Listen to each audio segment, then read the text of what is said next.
अब दोस्तों सबसे पहले भाई आप यहाँ साइड में देख सकते हो। देखो भाई, अगर आपके टिकट में भी RLWL 2 और वेटिंग लिस्ट 2 शो कर रहा है, या GNWL 82 और वेटिंग लिस्ट 55 शो कर रहा है, या आपके टिकट में PQWL 84 और वेटिंग लिस्ट 66 शो कर रहा है, या भाई आपके टिकट में TQWL 58 और वेटिंग लिस्ट 43 शो कर रहा है, मतलब कि भाई कोई सा भी वेटिंग लिस्ट अगर आपके टिकट में शो कर रहा है ना, तो देखो भाई आज की वीडियो को अगर आप कंप्लीट देख लेते हो तो देखो भाई सिर्फ आप 2 मिनट के अंदर ये पता कर सकते हो कि भाई आपका जो टिकट है वो कंफर्म होगा, यानी कि कितने नंबर पे कंफर्म होगा और भाई कितने नंबर पे कंफर्म नहीं होगा। तो चलिए फिर बिना किसी देर के हम वीडियो शुरू करते हैं। तो देखो भाई सबसे पहले ना आपको मैं ये बता देता हूँ कि भाई कौन सा टिकट सबसे पहले कंफर्म होता है। तो देखो भाई सबसे पहले ना हमारा GNWL कंफर्म होता है, उसके बाद हमारा RLWL कंफर्म होता है। अब देखो भाई कुछ लोग ये कहेंगे कि भाई सबसे पहले हमारा GNWL ही कंफर्म क्यों होता है, पहले हमारा RLWL भी तो कंफर्म हो सकता है या PQWL भी तो कंफर्म हो सकता है। तो देखो भाई इस सवाल का जवाब आपको पाने के लिए ना सबसे पहले तो भाई आपको ये पता होना चाहिए कि हमारा GNWL क्या होता है, PQWL क्या होता है, यानी कि जितने भी वेटिंग लिस्ट है वो भाई क्या होते हैं और आपको कैसे मिल जाते हैं। अगर आपने भाई पहले ये समझ लिया ना, यानी कि इन चारों ही वेटिंग लिस्ट के बारे में,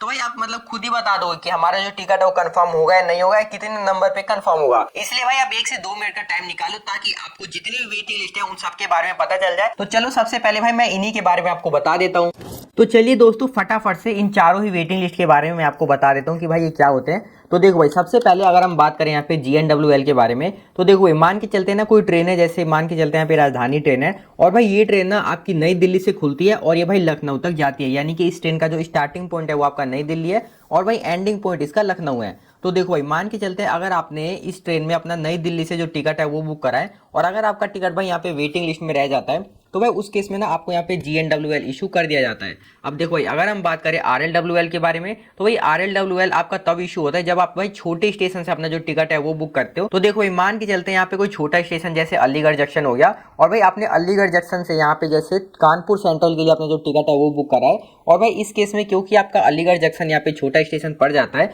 और अगर आपने यहाँ से टिकट बुक करा है, तो भाई इस केस में अगर आपका टिकट वेटिंग लिस्ट में रह जाता है तो भाई उस केस में आपका RLWL इशू हो जाता है, यानी कि अगर आपने छोटे स्टेशन से टिकट बुक करा है तो भाई उस केस में आपको RLWL इशू हो जाता है। अब अगर हम बात करें PQWL के बारे में, तो देखो भाई PQWL आपका तब इशू होता है, देखो मान के चलते भाई ये राजधानी ट्रेन है, तो देखो भाई राजधानी ट्रेन आपकी नई दिल्ली से आपकी लखनऊ तक जाती है, लेकिन इस राजधानी ट्रेन को ना भाई गाजियाबाद जंक्शन के लिए कोई भी यहाँ पे कोटा मिला ही नहीं है। और मान के चलते हैं अगर आपने गाजियाबाद जंक्शन से अपना टिकट बुक कर दिया यहाँ पे मान के चलते हैं तुगलकाबाद जंक्शन के लिए, अब देखो भाई क्योंकि आपने गाजियाबाद जंक्शन से अपना टिकट है वो बुक करा है, लेकिन इस स्टेशन से तो इस ट्रेन को भाई कोई कोटा ही नहीं मिला है, तो भाई उस केस में ना आपको यहाँ पे PQWL इशू कर दिया जाता है, क्योंकि भाई इस ट्रेन को ना इस स्टेशन के लिए कोई मतलब सीटी अवेलेबल नहीं करवाया गया, तो भाई उस केस में आपका यहाँ पे PQWL इशू कर दिया जाता है। अब भाई अगर हम बात करें TQWL के बारे में, तो देखो भाई जो TQWL है वो तो भाई इन तीनों से मतलब अलग होता है, क्योंकि देखो भाई TQWL आपका तब इशू होता है जब जो तत्काल टिकट है वो फुल हो जाता है, और भाई उसके बाद आपका यहाँ पे TQWL इशू हो जाता है, यानी कि तत्काल कोटा वेटिंग लिस्ट।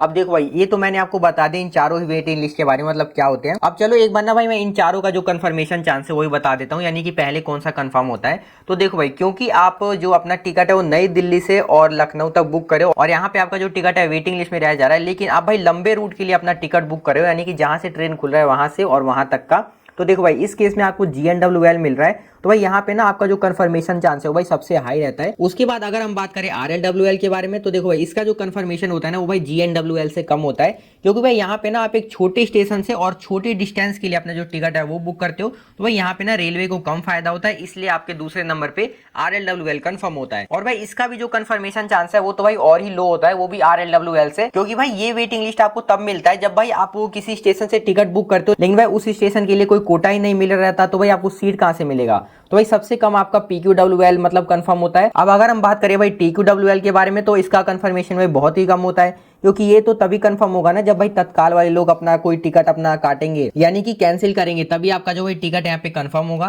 तो भाई इसका भी कंफर्मेशन चांस बहुत ही कम होता है। तो देखो भाई आपको कंक्लूजन में अगर आपको बताऊं तो सबसे पहले आपका GNWL कंफर्म होता है, उसके बाद आपका RLWL कंफर्म होता है, उसके बाद आपका PQWL होता है, उसके बाद आपका जो TQWL होता है वो तो भाई तत्काल कोटा के मतलब बेसिस पे चलता है, तो इसका जो कंफर्म होता है वो अलग होता है। और भाई एक ना यहाँ पे RAC भी होता है, और लोग भाई इसमें भी कंफ्यूज होते हैं कि क्या कंफर्म होता है कि नहीं होता। तो देखो भाई मैं आपको बता देता हूँ, ये भी आपका कंफर्म ही होता है, लेकिन यहाँ पे जो आपको ट्रेन में साइड लोअर वाली सीट होती है ना भाई, वो आपको मतलब आधी आधी शेयर करनी पड़ती है, लेकिन भाई यहाँ पे ना आप मतलब ट्रैवल करके आसानी से जा सकते हो। तो दोस्तों अब तो आपको भाई सभी वेटिंग लिस्ट के बारे में पता चल गया होगा। अब देखो भाई, अब मैं ना आपको जो कंफर्मेशन है नहीं कि कितने नंबर का जो टिकट है वो कंफर्म हो जाता है वो मैं आपको बता देता हूँ। तो देखो भाई, यहाँ पे आप देख सकते हो, मैं ना आपके सामने एक टेबल शो कर रहा हूँ। यहाँ पे देख सकते हो, ये भाई अपडेटिंग वेटिंग लिस्ट का टेबल है। यानी कि भाई इस टेबल को देख के ना आप मतलब बिल्कुल आसानी से पता लगा लोगे कि आपका भाई कितने नंबर पे जो टिकट है वो कंफर्म होगा या नहीं होगा। तो देखो भाई, सबसे पहले देख सकते हो यहाँ पे 4 कॉलम बने हुए हैं। लेकिन देखो भाई, उससे पहले ना मैं एक चीज आपको पहले ही डिस्क्लेमर दे देता हूँ कि भाई जो भी मैं आपको ये टेबल दिखा रहा हूँ ना, वो भाई सिर्फ एक आइडिया के लिए, इसे भाई आपको बिल्कुल सच नहीं मान लेना है। क्योंकि भाई वेटिंग टिकट कंफर्म होने के पीछे ना भाई काफी सारे फैक्टर डिपेंड करते हैं और उसी के बेसिस पे भाई आपका डिसाइड होता है कि आपका जो टिकट है वो कंफर्म होगा या नहीं होगा।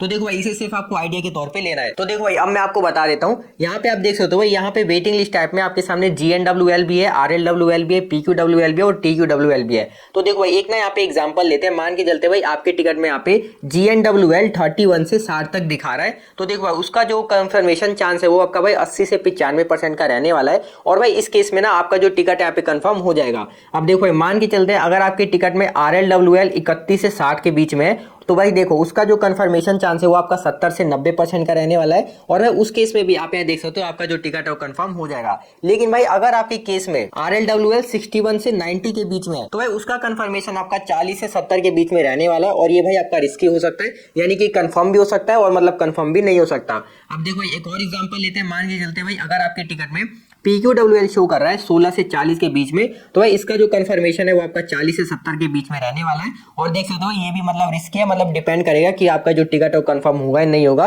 और देख सकते हो एक बार हम TQL का भी मैं बता देता हूँ। अगर आपके भाई टिकट में TQWL 1 से 10 के बीच में शो कर रहा है, तो देख सकते हो भाई उसका जो कंफर्मेशन है वो आपका 80 से 100% के बीच में रहने वाला है। तो भाई इस केस में आपका जो टिकट है यहाँ पे कंफर्म हो जाएगा। तो देखो भाई, इस टेबल को मतलब आप देख के आसानी से समझ सकते हो कि भाई आपका मतलब जो टिकट है वो कितने नंबर पे कंफर्म हो सकता है या नहीं हो सकता। तो बस भाई इतना था आज की वीडियो के। आई होप आपको भाई वीडियो समझ में आ गई होगी कि भाई कौन सा टिकट कितने नंबर पे कंफर्म होता है। अब भाई अगर आपको मतलब कोई भी डाउट होता है ना, तो भाई कमेंट सेक्शन में जरूर पूछ लेना, उसका आपको रिप्लाई मिल जाएगा। तो बस भाई इतना था आज की वीडियो के अंदर। मेक श्योर वीडियो को लाइक करके चैनल को सब्सक्राइब कर देना। हम मिलते हैं अपनी अगली वीडियो में।